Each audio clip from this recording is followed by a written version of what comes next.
Welcome back to student spark. आज की इस वीडियो में हम जावा के स्विच स्टेटमेंट को समझेंगे। स्विच बेसिकली एक डिसीजन मेकिंग टूल है। ये कब यूज होता है? जब एक ही वेरिएबल को बहुत सारी पॉसिबल वैल्यूज के साथ कंपेयर करना हो, तब इफ एल्स बड़ा मेसी हो जाता है। वही काम स्विच बहुत ही क्लीन वे में करता है। चलिए स्टार्ट करते हैं इसके सिंटैक्स के साथ। सिंटैक्स में हम बेसिकली सबसे पहले स्विच कीवर्ड का इस्तेमाल करेंगे, जो कि डिफाइन करेगा कि हाँ, यहाँ पर हम क्या है, स्विच इस्तेमाल कर रहे हैं, यानी डिसीजन मेकिंग टूल स्विच जो है वो इस्तेमाल कर रहे हैं। उसके बाद पैरेंथेसिस लगाएंगे। ठीक है, इसको हम सबसे पहले एक क्लास बना लेते हैं यहाँ पर, जावा क्लास। इसका नाम रखेंगे हम SWT। यहाँ पर क्या चुका है, वही हमारा पब्लिक स्टैटिक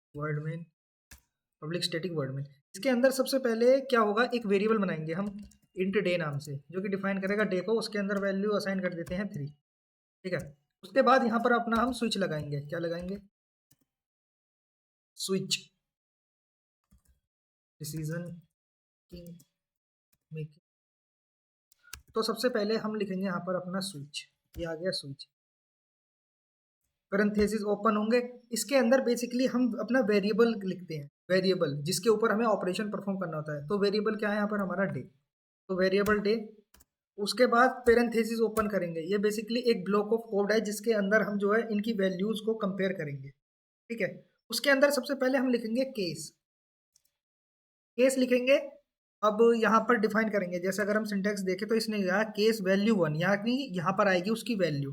उसके बाद वैल्यू आएगी फर्स्ट। तो यहाँ पर हमने न्यूमेरिकल लेके रखी है, जैसे कि आप देख सकते हो 3।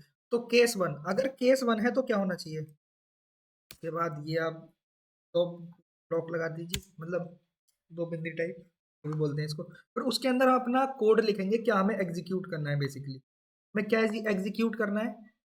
हमें प्रिंट करवा देना है, अगर 1 है तो हमें करवा देना है बस बेसिकली संडे। अगर 1 आता है तो संडे। अब उसके बाद केस 2 लिखने से पहले हम लगाएंगे अपना ब्रेक स्टेटमेंट। ब्रेक। अब ब्रेक स्टेटमेंट हम क्यों लगाते हैं? ब्रेक जो है हमारे एग्जीक्यूशन को रोक देता है, ताकि जो हमारा कोड है, मतलब ताकि जो हमारा जेवीएम है वो हमारा अगले केस को ना चलाए। यानी अगर हमारा कोई भी केस मैच कर जाता है तो ब्रेक स्टेटमेंट क्या करेगा, वहीं पर वो अगले केस को चलने नहीं देगा।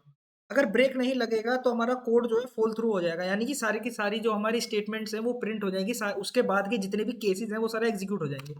अब जैसे हमने बना दिया केस 1, इसी तरीके से हमारे सारे केसेस बनेंगे। यहाँ देन हमने कॉपी कर लिया, और उसके बाद हम इसको लिख, यहाँ पर आएगा हमारा केस 2। यानी अगर वैल्यू 2 आती है, ठीक है, वैल्यू 2 आती है तो आप क्या प्रिंट कर दो? मंडे।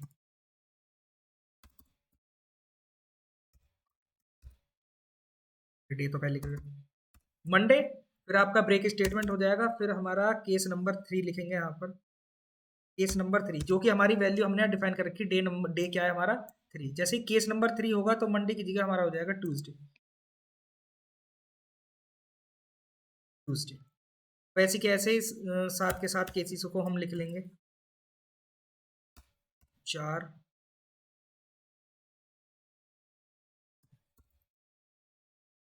वेडनेसडे। ठीक है, अब ऐसे कैसे हम साथ लिख लेंगे। उसके बाद हम एक लिखते हैं डिफॉल्ट। एक डिफॉल्ट केस भी हम लिखते हैं अपना, हम बोलते हैं डिफॉल्ट केस। अब डिफॉल्ट केस क्या होता है? बेसिकली अगर कुछ भी मैच नहीं करा तो वो इसको एग्जीक्यूट कर देगा, यानी वो कर देगा आपकी, क्या लिख देते हैं, इनवैलिड डे। इनवैलिड।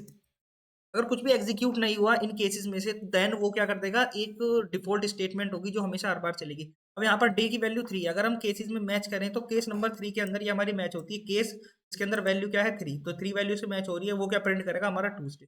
चलो इसे रन करके देखते हैं। रन हो जाएगा अभी। तो इसने सेकंड डिवीजन क्या चला दिया, सॉरी, इसके अंदर डिसीजन वाला है। तो हमारे पास करंट फाइल के अंदर हम जाएंगे अपनी, और इसे रन करेंगे।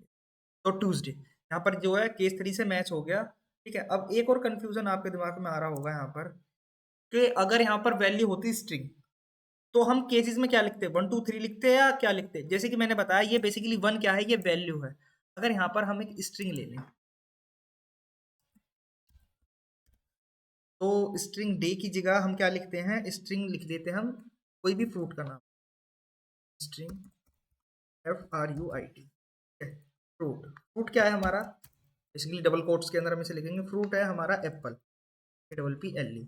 तो इसके अंदर वेरिएबल जहाँ हमारा लिखा जाएगा सिंटैक्स के अंदर, बेसिकली हमें क्या और करना होता है, सिंटैक्स याद करना होता है, बाकी सब अपने आप हो जाता है। तो स्विच के अंदर हम क्या करेंगे, यहाँ पर क्या पास करेंगे, अपना वेरिएबल यानी फ्रूट। अब केस के अंदर क्या है, केस, ठीक है, केस लिखने के बाद यहाँ हम लिखेंगे वैल्यू। अगर केस के अंदर हमारा एप्पल आता है, APPLE, ठीक है, एप्पल आता है, तो आप प्रिंट कर दो क्या, कि फ्रूट क्या है, रेड, रेड फ्रूट। तो यहाँ पर सारी की सारी वैल्यू जो होंगी वो स्ट्रिंग के अंदर लिखी जाएंगी। अगर केस आता है हमारा बनाना, बनाना, तो आप प्रिंट कर दो yellow fruit, yellow, yellow fruit. बाकी इन स्टेटमेंटों को हम हटा देते हैं। डिफॉल्ट हमेशा लिखा जाएगा, क्योंकि अगर कुछ एग्जीक्यूट नहीं हुआ, हाँ यहाँ पर डबल स्ट्रिंग। अब इसको रन करा के देखते हैं ये क्या करेगा। तो पता है स्विच हमारा स्ट्रिंग फ्रूट का एप्पल, तो हमारा प्रिंट करके आएगा रेड फ्रूट, ये आ गया रेड फ्रूट, हमारा प्रिंट होकर आ गया। मान लीजिए यहाँ पर एप्पल का ई हटा देते हैं, अब ये किसी भी केस से मैच नहीं कर रहा है, तो यह क्या एग्जीक्यूट होगा, हमारा डिफॉल्ट वाला जो केस है वो एग्जीक्यूट होगा, जो कि है इनवैलिड डे। इनवैलिड डे की जगह लिख देते हैं वैलिड फ्रूट। तो देन रन करा देते हैं दोबारा, देखो सही। तो ये आगा हमारा इनवैलिड प्रूफ। जब भी हमारी कंडीशन कोई भी मैच नहीं करते, तो हमेशा डिफॉल्ट वाला जो है, डिफॉल्ट वाला कोड का ब्लॉक जो है वो एग्जीक्यूट हो जाएगा। अगले वीडियो के अंदर हम पढ़ेंगे अपना लूपिंग के बारे में, कि फोर लूप क्या होते हैं और आपका while loop, do while loop क्या होता है।